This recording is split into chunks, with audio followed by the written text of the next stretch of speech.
on Sunday, I had issues paying my social media tax because one, I didn't have money on my phone. I did not have mobile money, and you cannot pay without mobile money.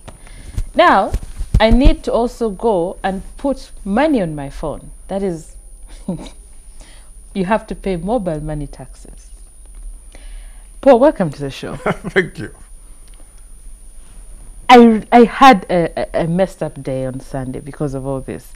But I was not alone. There are several hundred people. I'm sure for you, okay. Thousands of people, of course. Millions. Yeah, millions. Hundreds of thousands of people. Yes, absolutely. But why are we complaining? This is a government initiative. I think they're really trying to help us as, Ugandans. There's something they're trying to do. Well, basically, they're trying to collect more tax. Oh, am I missing something? No. They're trying to collect more tax. That's the basic thing. Mm-hmm. And believe it or not, we're just not paying enough tax, generally, as a people. True. And I remember 10 years ago reporting on the budget and things like that. And at that time, they were saying the scope for new taxes, that the possible new things you can tax they're not there anymore. This is 10 years ago. Really? So they were saying at the time, the only thing you can do is just improve on administration, meaning make sure you collect efficiently, get to all those people who are supposed to pay, and get to all those other people who are not paying now, that should be paying. That's what, as far as 10 years ago, it was the mantra. Yeah. So now, obviously, government is in need of taxes, and it's looking for every place it can find. A tax, many times, I mean, is a charge on economic activity. True.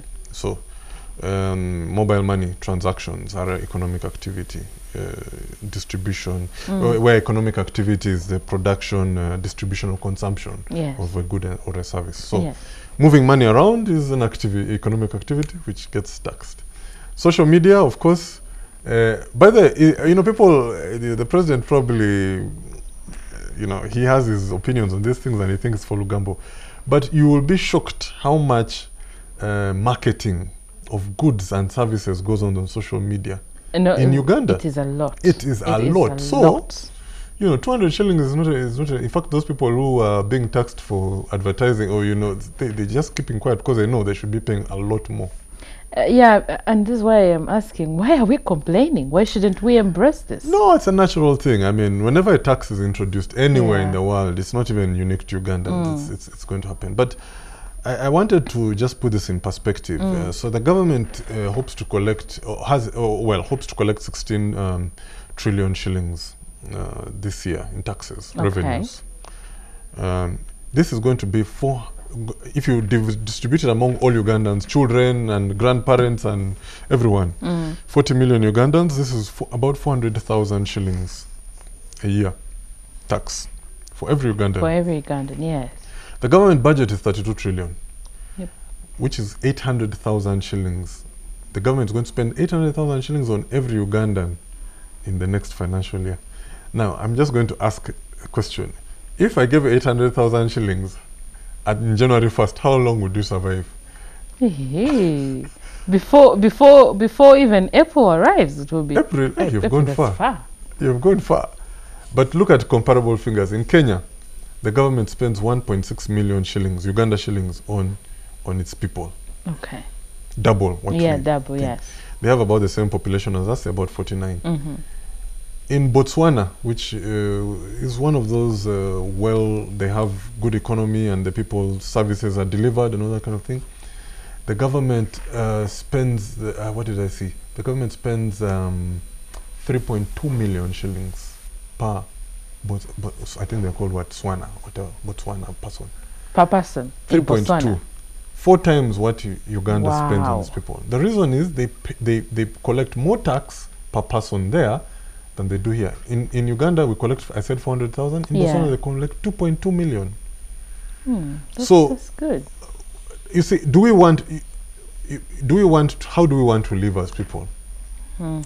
That's do really we even care to answer that question? No, you see, actually the challenge for us in Uganda is that there's a small group of us, relatively small group of us. So if we're 40 million people, so about 1 million people, I think I can safely say 1 million people live more than a middle income. What you hear, those middle income system. We drive to work, we watch pay TV, we have power in our houses, we water, there's heaters. We probably have several cars in the compound. We live in a big compound with grass and what. We have no need to cut trees for firewood. We either use a power or use gas. We live a good life. We drive all the way from our home gate to office on tarmac. No dust in our things. And even if we actually, so we can't relate to the people down here. When I say that government is going to spend 800,000 on each Ugandan, some of us are consuming more of that money than the rest. It's easily. That's true. That's true. So, in order to get us all to a place where we can all say we live a good life, we've got to raise taxes. Now, of course, mistakes will be made. There's an uproar. We're going to see what's going to happen with the business, especially with mobile money tax. We're going to see how it works.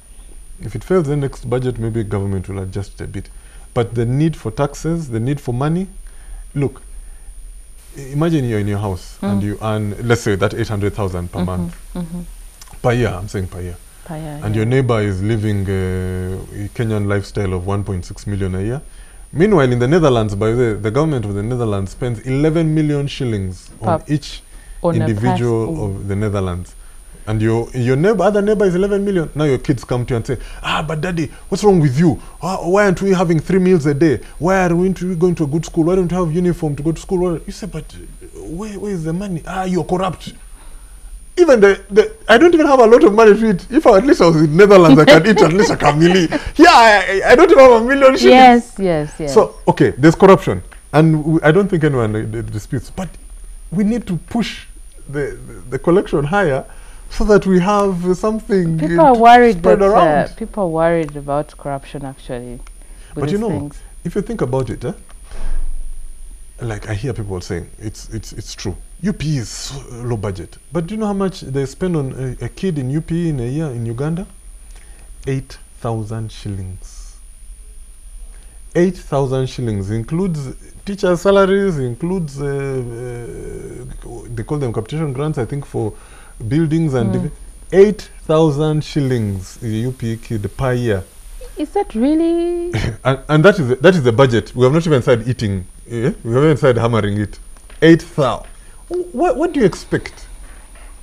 Yeah, I'm we sorry. Need to I want let me tell another thing. The people who pay payee, which is income on salaries, like myself, maybe yourself. Yes. 1 million people in Uganda. So 1 million people are supporting 40 million people. What do you expect? In fact, if government really wanted to cause chaos, say, okay, all you 1 million people were raising your thing from 30%, let's make it 60. Then we go properly. That is then you'd have something to talk about.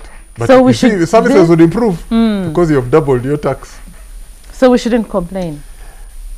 I think the attitude should be, look. The people who filed a court case against this. I think social media, and stuff.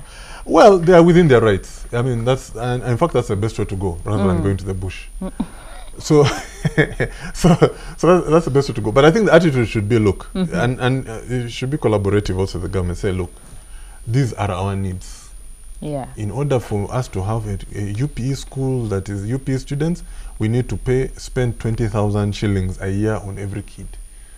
So, you guys, let's work out how we are going to pay thrice as much tax so those kids can go to good schools and we'll all be happy. Not Ugandan. Leave alone even UPE schools. Let me give you one last thing. To become a middle-income country, you need to have 80 kilometers of road per 1,000 square kilometers of land. That's, if you look at countries which are at middle income, they have about that. Do you know how many kilometers of road Uganda has per 1,000 square kilometers? Please, 20. We have to quadruple that number to be a middle income country. So you tell me, where is that money going to come? And you know what people are complaining? You're going into too much debt from foreigners. So now, where do we get it from? Well, you guys, please stop complaining. Pay your taxes and behave. Yes, it is for your own good, according to Paul. Paul, what do you mean according to Paul? That's the logic. You're welcome.